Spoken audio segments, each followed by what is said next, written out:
Welcome back to MMA Mock Picks. I'm your host as always, Preston. We got a hell of a fight card this Saturday night. Can't wait to break it down for you guys. Doing things a little different. I got my boys with me this week. Guys I like to shoot the shit with, always watching the fights with. Both of us, or all three of us here, been taking some notes, watching some fights all week. Been prepping for this for now 2 weeks now, so we can't wait. So boys, let's just go ahead and dive into it. I think I got limited time on the free version here of Zoom. So first fight, we got Martin Day, 9-3, fighting Davy Grant. I know Martin Day's listed as a slight favorite here, man. Both these guys super inconsistent, in my opinion. Day's coming off a loss and a split decision loss to Pingguan 2 years ago. It was in China for his UFC debut. I feel like it was a little home cooking, went to the hometown guy there. He looked good, man. He's supposed to be some dynamic striker. Got pushed back a little bit by the bigger guy, in my opinion. He's had a couple fights canceled and stuff, so in long layoff, ready to see him back in. He's fighting the Brit and Davy Grant, who's, in my opinion, just a tough brawler. He's coming off a split decision loss in his debut as well, but in my opinion, his opponents are pretty garbage. Half of them have under 500 records. I know his first couple fights there, his opponents didn't even have any fights, so not really too interested here. I feel like Davey might be able to outmuscle him a little bit and take him down, but overall, I feel like Martin Day is just the better striker and probably gonna lay it on Davy Grant a little bit. I think he'll probably win by decision, but a nice little showcase of striking skills I think we'll see out of him on Saturday night. What you think, Ty? So I didn't know much about these two before starting this. After watching a couple of interviews with Martin Day, I noticed that he's training out of Hawaii. And just something notable about that is that all of their training facilities have been shut down during the pandemic. So he's been doing a lot of his training via Zoom calls. I can't imagine that being as effective as his normal training, where Davy Grant, he owns his own gym. So it's business as usual for his entire camp. I think that this fight is a toss-up. Like you said, neither one of them have had great success in the UFC, but I think I'm going to lean towards Grant strictly because of his owning his own gym. What about you, Chris? I see right here that Lewis Smolka was supposed to be fighting Davy Grant in his last fight that in March. It got canceled. I'm going to have to go with Davy Grant here just because most of his losses are from decision. Submission. He's got a few wins by submission. I think I'm going to go with Davy Grant with a submission here. I think he's going to rock him and get him on the ground and finish it with a submission. Nice. Like I said, I could definitely see him getting the takedown. He's a much stronger guy, but man, from what I've heard is these last 2 years, Martin Day's been packing on some weight in the gym and stuff. So I'm excited for it, man. First fight on the card, not too interesting, but way more interesting than this fight. I'm going to let you start with, Ty. Yeah, this one is no better. It's Vanessa Melo versus Carol Rosa. Neither one of them I've been super impressed with in the UFC. I know Rosa's 1-0, and Vanessa Melo's on an L2 right now. Something I thought was kind of interesting is that Vanessa going into MMA, she started off, ended up having a kid and retiring for a little bit, and then came back to MMA, and that's where we're at right now on the L2. Rosa, I think, is going to be a little bit more technical in her striking. She's also won 4 out of her last 5 fights. I give this one to Rosa, but once again, it could go either way, and I'm not too interested in this fight. What do you think, Chris? Don't really know much about these two fighters, but I'm just going to say it's going to go to a decision. I'm going to go with Vanessa, though. Nice. Vanessa's definitely, I feel like, even though she started 0-2, I was telling Ty earlier, she has fought Irene Aldana, who's now in the #1 contender spot, fighting, Holly Holm, and then Tracy Cortez, who's got a lot of hype behind her. But both these girls, man, I've said it before, Brazilians, you never know what you're going to get out of them. They can change overnight. Not too interested, but I like Ty there with Carol Rosa. And then I'll let you start off this fight, Chris, here, but I'm super interested in this one, so I'd like to go after you too. Go ahead.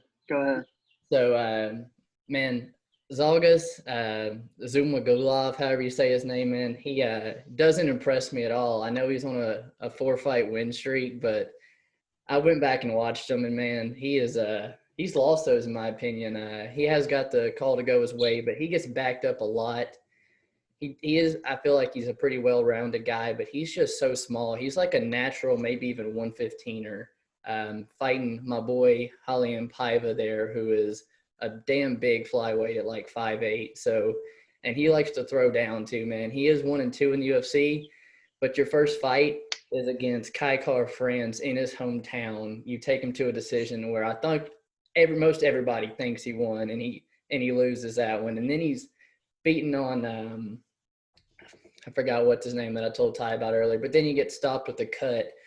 But the ref, the ref fucked up that whole fight. He stopped it, and then when he went to start it, he started him standing when they were on the ground. Then he stopped it again for Paiva's cut. It was just real weird, man. I think it was an error in the reffing. I think if that keeps going, Paiva takes that one, and then he lit Mark De La Rosa up on the feet, man, and landed a wicked right hand that put him away. I like Paiva. I told Ty he was just a very slight favorite, almost a pick 'em. I wish I would have got in on it, but I got a lot of money riding on Paiva, and I actually like to get him to get it done inside the distance. So I'm going to go with Paiva with a second round KO. Okay, so I like the Paiva pick. I've got him winning by decision. A couple of things to note is that he's only 24 years old, so he still has a lot of learning to do. I definitely like that he's long for the division, very, very big, especially compared to Zagalov. I know that he's more or less depending on power and his grappling, but I don't think that he's going to be able to get within the distance of Paiva, and I see this going to decision and just Paiva being a little bit more technical. I got Paiva as well. I think it's a decision. You just don't see a lot of knockouts in 125 division. But I remember that Mark De La Rosa fight, and that overhand right was brutal. I think he's got way more power, length, distant movement, way better than Zumagulov. Yeah. I think we all agree there, man. Paiva's a much better fighter, much longer, natural 125er. I think we all like him to put it on him on Saturday night. Ty, man, go ahead with Tybura and Maxine, man. I know you have interested in that one. So I'm very interested in this fight. I've got a little bit of money on Maxim Grishin. He is coming up a weight class. He usually fights at light heavyweight. He's now making his debut in the UFC at heavyweight, but he's fought in the past at heavyweight. I think the downsides to picking him is that it's a 1-week notice, but I think if he applies the pressure on Marcin Tybura, we've seen him get overwhelmed in the past, and I think that that's going to be his game plan coming into it, is to stay on the feet. On the flip side, Marcin Tybura, he's 2-5 in his last 5 fights. I think that him being a Brazilian Jiu-Jitsu black belt, it would really benefit him to go for a takedown early and try and keep control on the ground. I'm personally putting my money on Maxim Grishin. It's a pick 'em more or less, but I definitely see him outstriking Tybura and maybe overwhelming him early. What do you think, Chris? I don't know much about Grishin. I've seen Tybura fight a few times. He's lost most of the fights that I've watched him fight on. What was his name? Spivak or whatever. I don't know how to say it. What's his first name? Sergey. Pretty sure that was like a split decision or something. I think this is a toss-up to me. I think it goes to a decision again, and I really don't know who's going to win. I think I'm going to say Grishin. I just don't know how he's going to be at heavyweight. Does he have the cardio to go to 3 rounds? So we'll see, in my opinion. Yeah, he is the newcomer taking it there on short notice. So for me, man, that's the big kicker too, is how's his cardio going to be? Because, I mean, Tybura, we've seen him gotten, knocked out super late in the fight by Derek Lewis and stuff. So he didn't have the best gas tank either, but he does have a lot of decision fights, man. I think even though he's light heavyweight, I think he's much more talented on the feet, man. A lot quicker with his hands, and Tybura's chin has let him down a lot lately. So I like the newcomer Maxim Grishin to get the win there as well. And Chris, here we got Leonardo Santos, man, 17-3. I know he's a favorite over Roman Bogatov, who was the undefeated prospect at 10-0. What you think about that one, Chris? I think I'm gonna go Santos here. I think I don't really know. It's a stacked lightweight division. I don't see any of these guys. I think I'm gonna go Leonardo Santos knockout round 2 here.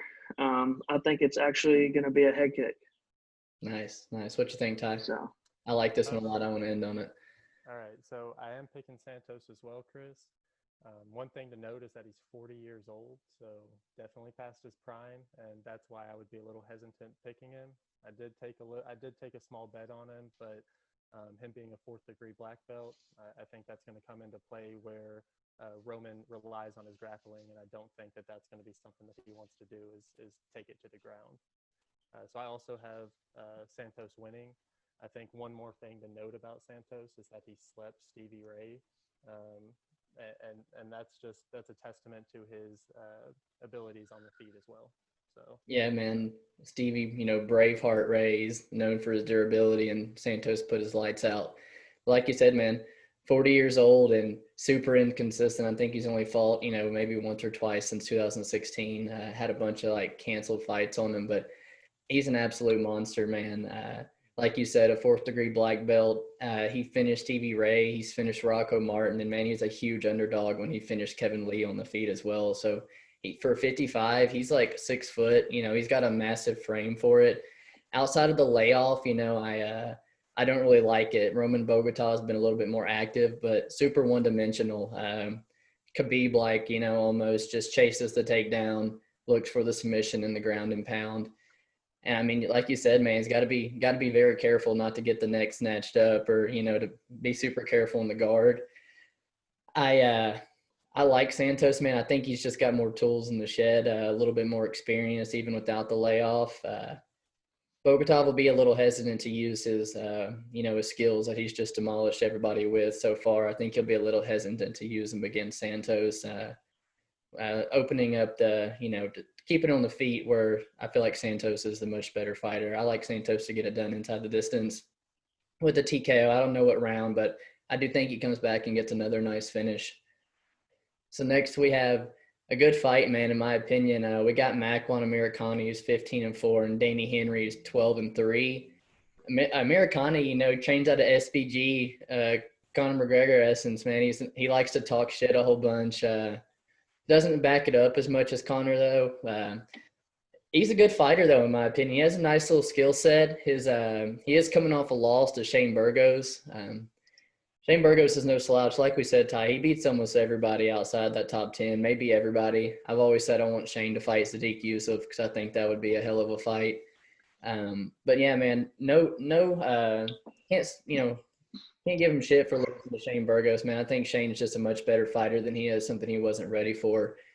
Amirkhani's most dangerous weapon, though, man. He's got a nice ground game, excellent submissions. But Henry's got his fair share of, jiu-jitsu skills and fair share of submission wins. He's also got a 6-foot frame for the 145-pound class. So he's a big dude as well. 9-2 in his last 11, so looked pretty good. And only one of the losses is to Dan Ige, who's on absolute tear right now, just through Calvin Kattar and stuff. So I honestly think this is a super close fight. I think we're going to see some awesome scrambles, man. I think we're going to see some good groundwork here. I'm excited for this one. I think Amirkhani is going to catch him in a sub on the ground, though. I think he's got just a little bit better jiu-jitsu skills. What do you think, Ty? So I also have him as a sub. I think he's going to go for that takedown early.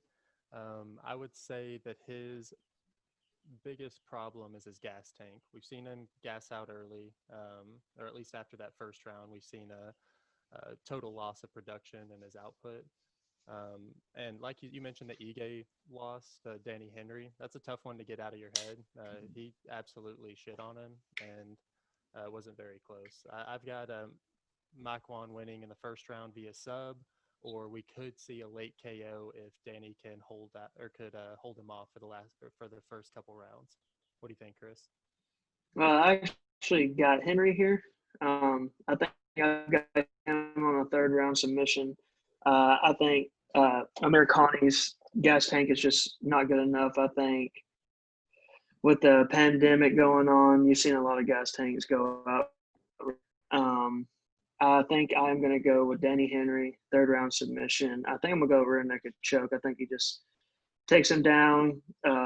Amirkhani gives up his back and just gets seems like a choke right at the probably mid. So I think we all pretty much agree that one doesn't go to the distance there. Both those guys, a lot of finishes on the record and stuff. And man, next fight on the card, we have Zaleski dos Santos, who's 22-6, fighting Muslim Salikhov, who's 16-2. They currently got Zaleski as a small underdog at the plus 115. Muslim's a favorite at minus 145. And in my opinion, low key, this fight might be the best one on the whole entire card. I'm gonna let you start on that one, Ty. Yeah, I know you're a big fan of Zaleski dos Santos. I actually have Muslim winning this fight, though. All of his wins have been by TKO except for one of them. He's got the 3% finish rating on all of his wins. His only 2 losses are by sub, so that's where I see his weakness being. I think that Dos Santos has more paths to it. Muslim is a little bit more technical. So Zaleski, I could see him finishing it. But I don't see him getting it done. I think a grappling advantage, but if he's that in his game plan, I don't see it going in his favor. What do you think, Chris? I think Salikhov's going to take TKO. If I'm not mistaken, Preston, Salikhov was supposed to fight Nico, right? Yeah, I think they were paired up at one time. And that'd be a hell of a fight. And yeah, I wouldn't mind seeing that.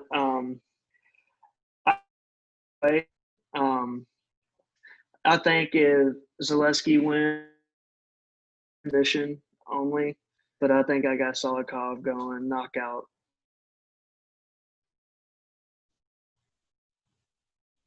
Nice. Let's see here. Yeah, man, super interested in this one. I think it's gonna be fireworks for while it lasts. I completely agree with everything you said there, Ty. I think Zaleski has more paths to victory. Got a little bit better ground game. We've seen Muslim get submitted, and we've seen Zaleski have a great ground game. I'm pretty sure he went out there and just took Curtis Millender straight to the ground and subbed him pretty quick and stuff. Great ground skills, man, but Muslim much more technical on the feet. And, Dos Santos, I'm pretty sure is coming off that loss. No, he's coming off a win to Alexei Konchenko, but the chin get tested in China against Lee the Leech there.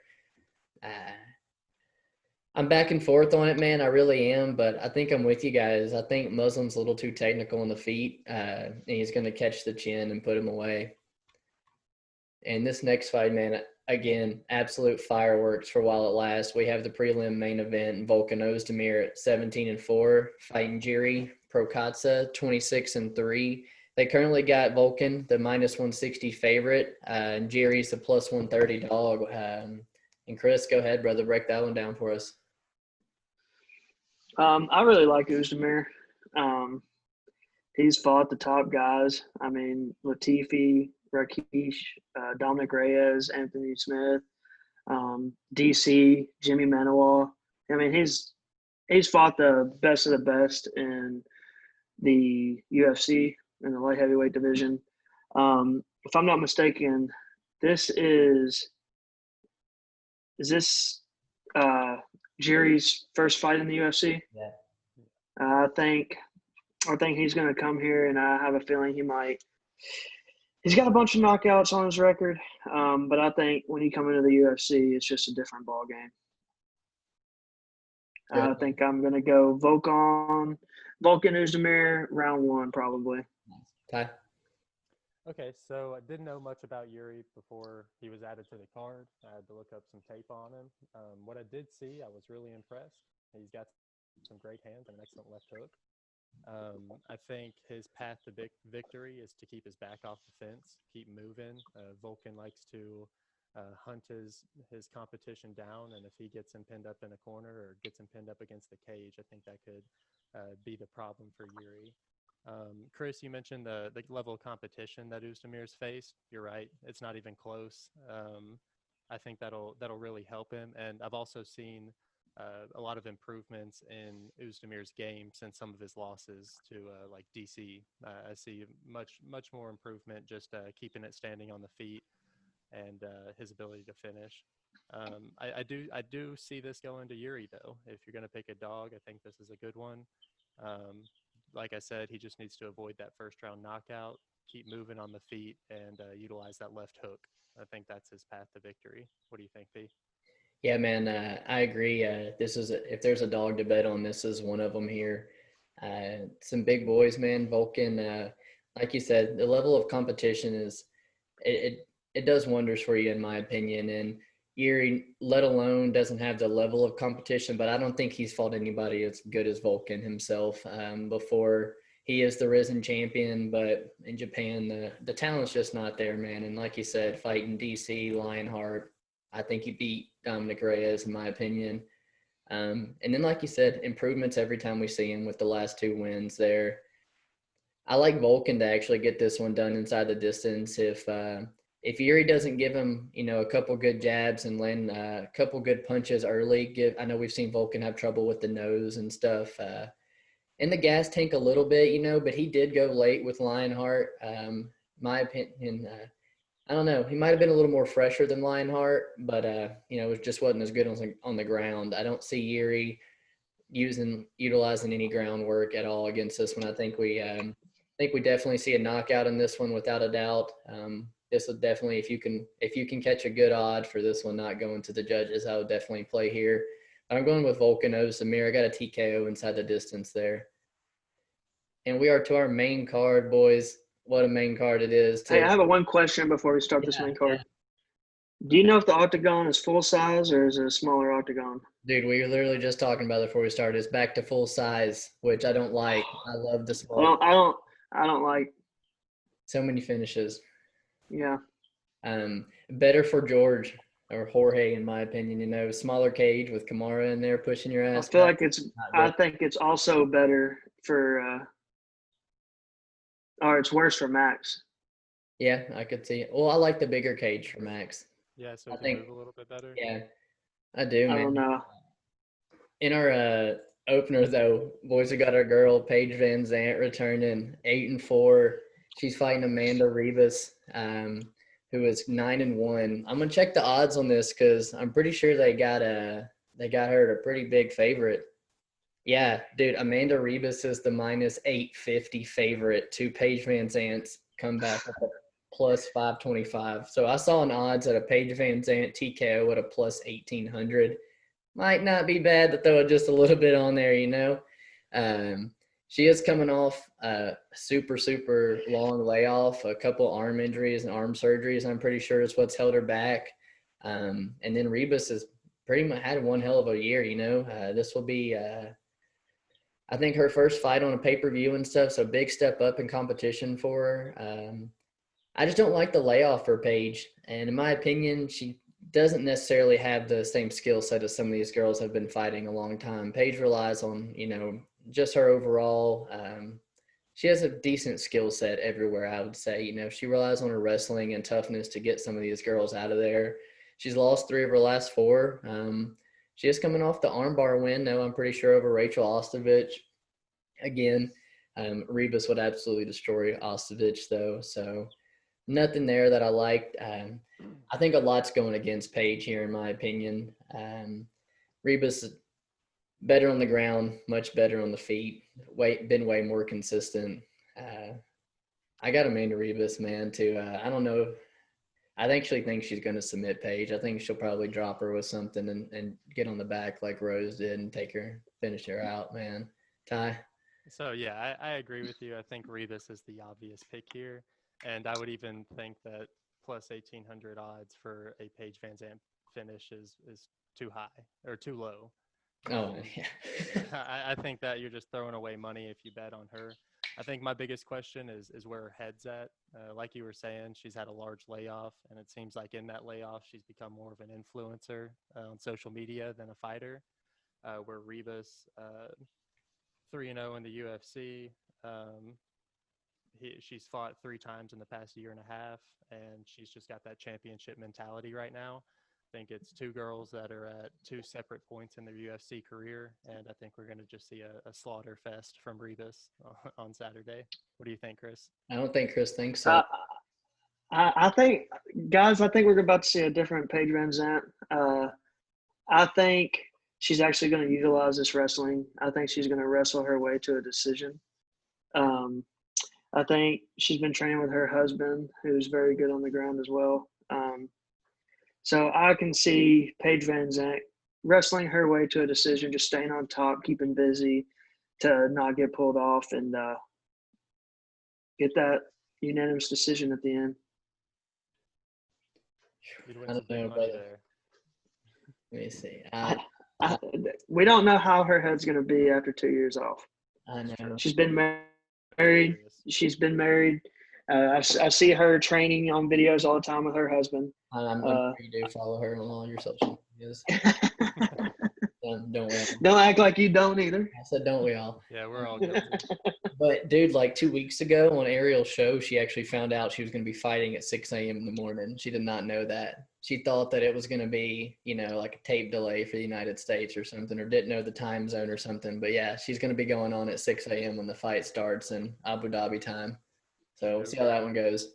Ty, I'll let you start here. Jessica Andrade at 20-7, fighting Rose Namajunas, 8-4.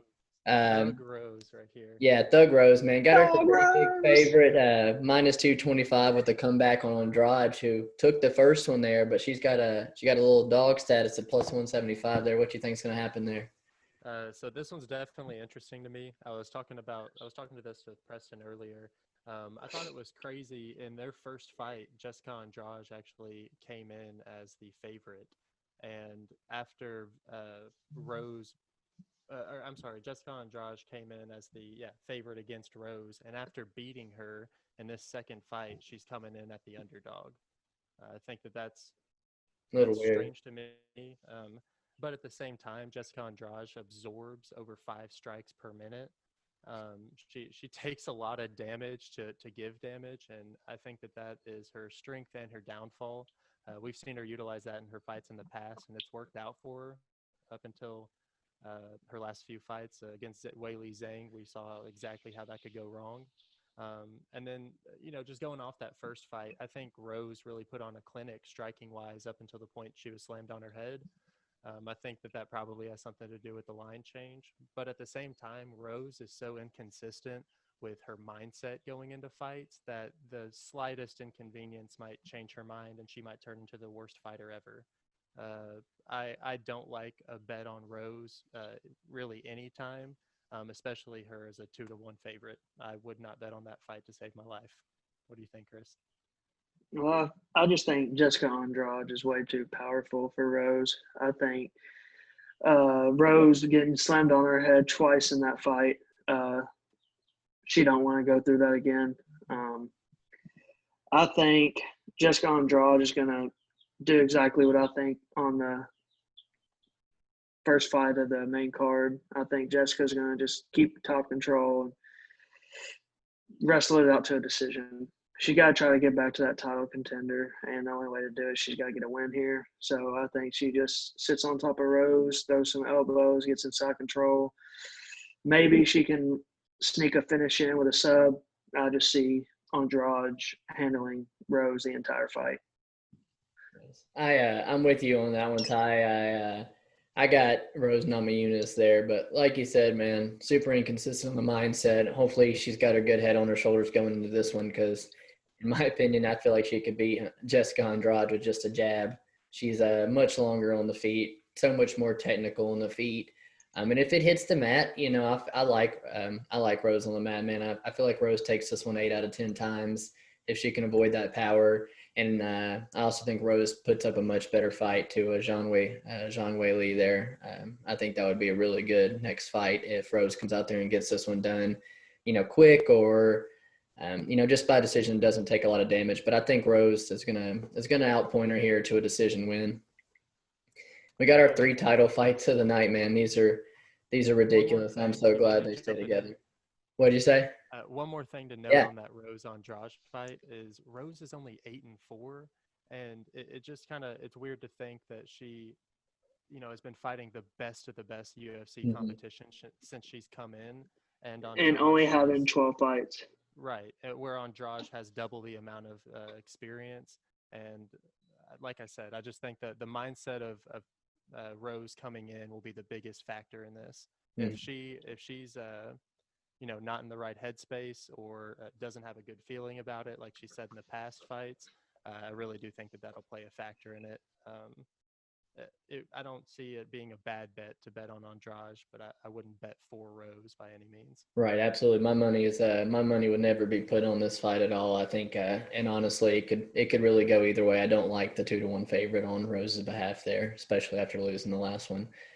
But dude, these 3 title fights right here, absolutely wicked, man. They're killer. We got Petr Yan fighting Jose Aldo, another play of the night. This one does not see the judges' scorecard, in my opinion. We have Petr Yan at 14-1 fighting Jose Aldo. I know they got Petr Yan sitting at a pretty big favorite too. Last time I checked, the -230 favorite to Jose's comeback to +180. In my opinion, I mean, maybe before Jorge was added to this, Petr Yan and Jose Aldo was my most exciting fight on the card. I love this one. I've been super high on Petr Yan since he entered the UFC. I told you guys, I'm pretty sure 2021 or something, I said he'd be the champ. His skill set is super awesome, man. We don't even see his grappling skills, but I promise you they're there, man. And he might have the most technical, nice boxing in the UFC. I know I showed Ty a clip the other day where, dude, the left hand was inches from Faber's face, and he feinted it back and threw the head kick. It was nice, man. I really like Petr Yan here, but he has never fought anybody like Jose Aldo. Jose might have one of the absolute best resumes ever. Long-time champion, defended it against a huge ton of, you know, great contenders.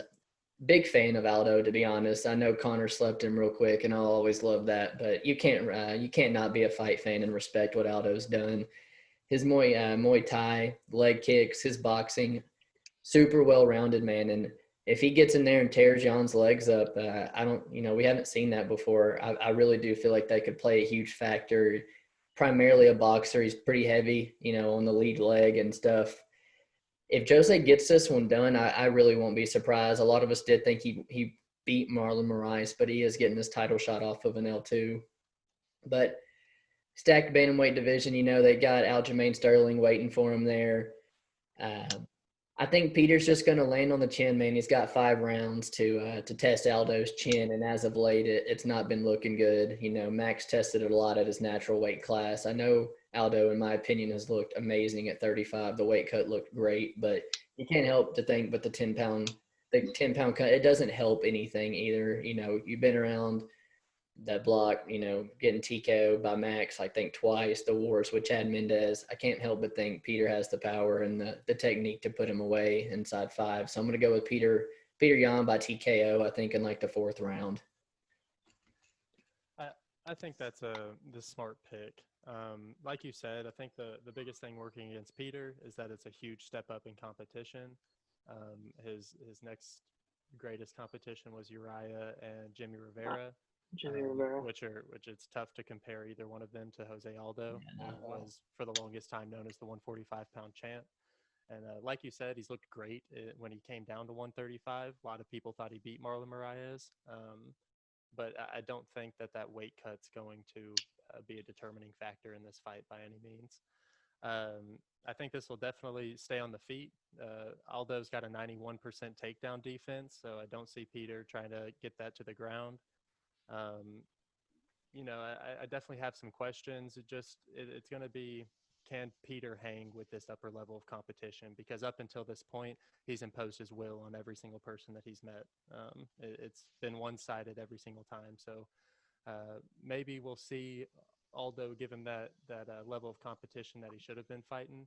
I will say this is a live bet right here. If you're going to bet on somebody, I like the Aldo pick at a plus 185 or whatever he is right now. I don't think that you can count him out by any means. I don't see Jan being a minus 235 having Faber as his last fight. What do you think, Chris? I think I'm going to go with Jose on this fight. I'm an underdog on this card for some reason. I like Jose's leg kicks, and we've seen how good leg kicks have been for people lately. And I'm right there with you, Tyler. He's the best win he has is Jimmy Rivera. I still think Jimmy Rivera is better in Uriah Faber. But I don't think we're going to see a finish in this fight. I think we're going to see a decision. I just feel like Petr, yes, he has that power, but a lot of his wins are decision. And I don't know. We've never seen him go 5 rounds. So we'll see. I think Jose is going to have the better gas tank. I think Jose going down a weight class, his chin's going to be a little better than at 145. He's not fighting a 6-foot Conor McGregor or a Max Holloway so I think we might see a very well-round Jose Aldo in this fight, and I'm going to go with him on the decision. Nice, man. Yeah, you can't count Aldo out whatsoever in this one, in my opinion. He's an absolute dogger pass there. Man, that's that, and like I said, man, that's the fight I've been super excited for. Gilbert and Usman. I was excited for it, but it didn't carry the hype that old George and Usman have. So I was looking forward to the Petr, Yan, and Aldo. Still am a whole lot, man. I think that's going to be a really nice fight. And you made a good point, man. Aldo's very tested over 5 rounds and hadn't seen Yan do it one time yet, in my opinion, the way this goes down is if Jose lands those leg kicks and Peter's not checking them, Jose's going to take the decision. If Peter's checking them and Jose's not throwing those leg kicks, Peter's going to win them. He's going to finish him. And Aldo's got a ton of power still at 35. Right. Definitely got to put him on the back foot so he can't land those kicks. And, man, this co-main event, what a co-main event it is, a hell of a rematch. This could absolutely headline a pay-per-view. I love that it's thrown on here, what a card for us and stuff. And it's a rematch that Max absolutely deserves, in my opinion. You got Alexander Volkanovski at 21-1, fighting Max Holloway is 21-5. They got Max at the underdog of plus 175, and Volk, after winning the first one, it's a minus 225 favorite. What do you think is going to happen there, Ty? So, this is another one where I don't think that Holloway is a bad bet at all. It's hard to count out the guy who before this fight was known as the best 145er ever. He did show some weaknesses in that fight, but nothing that I think that he couldn't overcome. I think Volkanovski really utilized his leg kicks extremely well in that first fight. And if Max doesn't start checking those, that's going to be an issue in this fight. This is another one where I saw odds at plus 195 for a finish in under 4.5 rounds. And I think that we are going to see a finish. It's the rematch, and both of these guys are coming in with a game plan. In an interview earlier this week, Volkanovski said he didn't want to leave any doubt in anybody's mind, and he is going for the finish. And I think that that's what we're going to see is a Volkanovski overhand right finish Max will get stunned, and then he'll finish it via TKO, but I see an overhand right getting it done. And then one other thing to note is that Volkanovski's only 5'6", and he's got a 2.5-inch reach advantage on Max Holloway, who's 5'11". That's going to play a factor. And then not to mention Volkanovski, his striking accuracy is the best on the card at 57%. He's accurate, he's powerful, and I think that he is looking for the finish, and that's what we're going to see. What do you think, Chris? I think I want to go Holloway, but I think Volkanovski takes it. I think Holloway. This is where I think Holloway could use the smaller cage, keep Volkan's power back on the cage, just like he did Jose on his 2 fights. Just keep him pushed back, keep him on the cage. Don't let him keep his. Don't let him use his reach and his power. If Holloway can attack that body, I think we could see a different fight outcome. But I think Volkanovski is just too technical, more powerful. Like you said, Tyler, those leg kicks. I mean, as soon as Max was coming in, Volkanovski was landing that leg kick. All his power on that front foot, that leg kick landing just takes the power away from Holloway. And I think we might see some of the same. I'm going to say decision here. I'm going to say it's a split decision, and I think I'm going to go with Volkanovski. Nice, man. Yeah, I like the decision pick there. Both these guys hadn't been knocked down. I was telling Ty earlier, Max Holloway has 22 knockdowns without being knocked down once himself. So he's got a granite chin. Fighting some dude with some power, though, at 45. Volk uses an excellent jab that he throws out there with the nice overhand right, like Ty was saying, followed behind it. And in the clinch, man, if he gets you in the clinch, he has a very nice uppercut as well. I think that Volk will have success working on the body of Max, in my opinion. I was really surprised how Max had he didn't have the timing in the last fight. He kept overshooting. His punches would go over the top of Volk and stuff, which was a little weird to me because he fought Frankie Edgar and he was, piecing him up and stuff. So it was a little weird for me to see. Maybe that's how good his head movement is. City Kickboxing's been on fire lately with Hooker and Volkanovski and Israel and stuff. So, I mean, he trades out of a great camp. I don't want to take nothing away from Volk. He looked great in that fight against Max. I said that I really did think that was Max's hardest test that he'd ever had, and Volkanovski really did show it. You guys know Max is my boy, though. I'm never going to pick against him. That's my dude. Maybe I'm letting my heart get in the way, but Max Holloway is going to outpoint him to a decision win on this one, in my opinion. I'd love to see it. One more thing to note about this fight. Holloway's in the same boat as Martin Day is. He's training out of Hawaii. Every training facility shut down, so he also has been doing Zoom training. I don't think that's going to help him by any means. Right. Like I said, he's got to make some drastic changes to that first fight before he's going to be able to outpoint Volkanovski. Volkanovski's too accurate for Holloway to come in with the same game plan and hope for a different outcome. Tyler, I do have a question for you. Where did you see that he was doing Zoom call? Because I've seen videos of him at the Institute. I saw it on one of the people that I was looking up before this. He was saying that he's been doing Zoom calls. He said it in one of his interviews, and then we actually got to see him doing some Zoom training. Okay.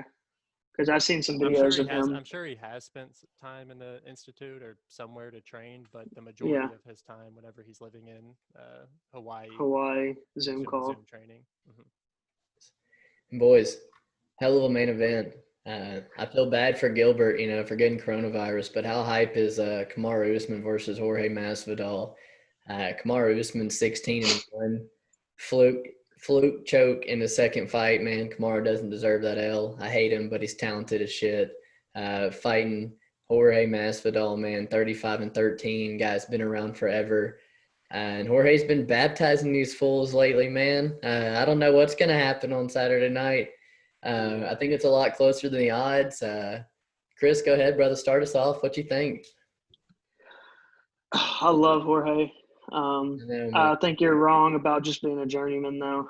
I think he's got the power. He's got a different mindset now. Before, his cardio was a problem. I think his cardio is there now.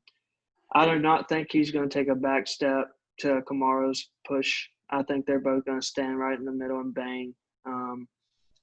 I think I'm going to give Jorge the power advantage. It just all depends. Does Kamaru take him to the ground? If Kamaru takes him to the ground with ease, I think Kamaru is going to take this fight with ease. But I think we're going to see a brawl, and I think Jorge is going to get the knockout in round 4. No, I'm going to take that back, round 3. And Usman, I don't think Usman's fought anybody that has the amount of fights, has the amount of experience as Jorge, has seen it all. And like I said, we've seen a different Jorge in the past 3 years. I seen a video of him saying the other day, after he got his cardio figured out, it's a different him, and I believe it. I don't think it's going to be a baptism, but I do think it's going to be a Jorge knockout. Nice. You go ahead, Bob. So definitely a striker versus grappler matchup. I think looking back on Kamaru's last fights, when he faces somebody who he knows has striking power or who's a threat on the feet, the last one being Tyron Woodley. That's not somebody you want to stand up with for that overhand right. And then also, I think that in his fights with Maya or Colby, those aren't going to be good fights to look at for his game plan in this fight, because those are 2 grapplers that he chose to stand up with. I think that if he is not able to get a takedown, he's in some real trouble. But we've seen Jorge be taken down in the past, and I think that we could see just an utter domination on this fight. But the stage is set for an upset. So if Jorge did just come out and do some, spinning back flying heel kick, something to knock him out, I wouldn't be surprised. Like he's a lucky motherfucker. That's all I can say, Yeah, brother, I agree. I honestly think you run the fight back with Darren Till and he doesn't win that one. If all Ben had to do was get his hands on him in that one, in my opinion, too. We've seen videos of Colby just out wrestling him, man. And if Kamaru wants to take that path, which I really do think he might, he's got great, excellent fight IQ. But like you said, man, standing and fighting, striking with Colby Covington and Damian Maia is not standing and striking with Jorge Masvidal, man. It's a completely different world out there. Way more that you got to look out for. But Kamaru's on an absolute tear, man. 15 straight, I think it is, 10-0 in the UFC at 30%, he just straight dominates his opponents, man. He really does. Maybe not the most exciting to watch, but the talent's there and you can't deny it, man. He's an absolute physical specimen for 170. And man, like you said, what Jorge is going to show up. I've seen videos, and I saw Dustin Poirier saying that, they trained for 5 weeks together. Jorge's been flying in wrestlers. That this is not a Jorge coming off the couch. That, he's ready for this and stuff. But man, both these guys on multiple flights and stuff like that, less than a week before you have to fight. Time, then getting adjusted to the time, being quarantined. It's like you said, Ty, stage for an upset, in my opinion. Anybody who plays Masvidal there, I absolutely don't blame you. Part of me, I'm super torn, man. I want Kamaru to win because I feel like he's the better fighter, and I feel like the division will proceed how it should. If Jorge wins, he's already talking about giving Nate the rematch. He wants to fight Wonder Boy again. Conor trumps everybody and the money is there. In my opinion, it holds up the welterweight division, which is one of the top 3 most exciting in the UFC, man. It has a lot of contenders right now.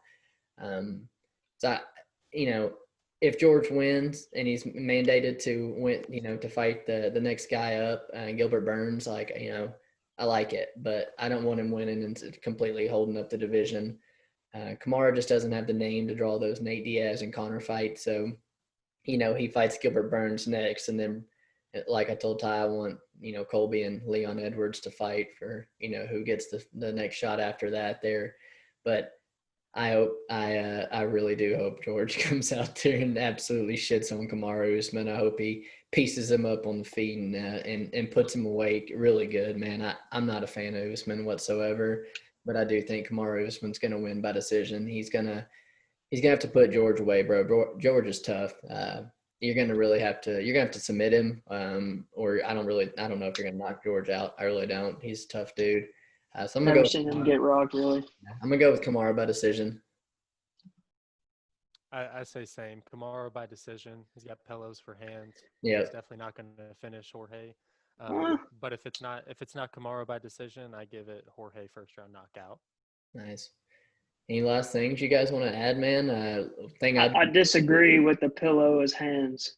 It's been looking better. It's been. Ask Colby's jaw. I knew he was going to say something. What's y'all's fight to watch, man? What's the most exciting fight on here for you guys?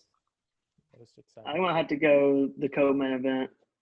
Yeah, that's Max Holloway and Volkanovski. So I'm gonna just go out on a limb there. Man, the fight that I don't think I can miss, bro, is the Zaleski dos Santos and Muslim Salikhov. I think that one was destined for fireworks. Let me catch the odds on that, not going to the judges because I'm all in on that one. A little bias. I like the light heavyweight division. I'm really looking forward to the Volkan Oezdemir Jiri fight. I think Jiri coming in as a new competitor in the light heavyweight division, it could really help.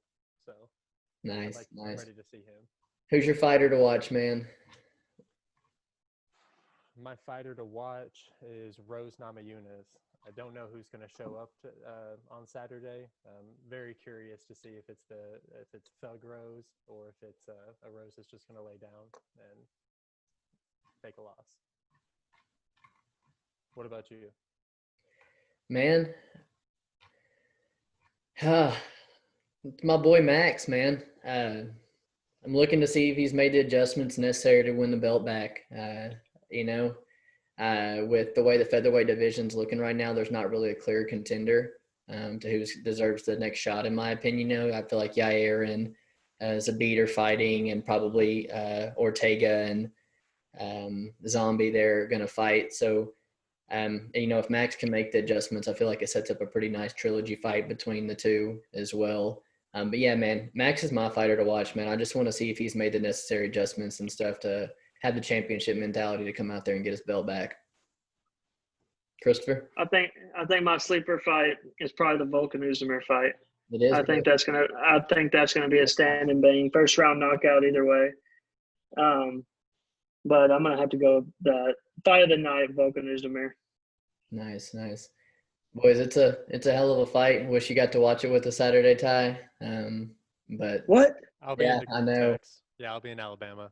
He's got to go out of town, but we'll be together, brother. We'll be watching the fights and stuff, man. I excited to have you guys on and finally get us on here. So yeah, I appreciate it, bro. Need to make this a regular thing, or every pay-per-view or something like that. Had a blast. For sure. Absolutely, boys. Well, Saturday night, man, we got Kamaru Usman and Jorge Masvidal going down on Fight Island. First fights for Fight Island, setting up some nice week of fights. I'm pretty sure we got fights on the Wednesday, the Saturday, the next Wednesday, Saturday, something like that, man. So Fight Island's booked. Can't wait to break down some next series of fights, man. Everybody take care. Y'all boys take care.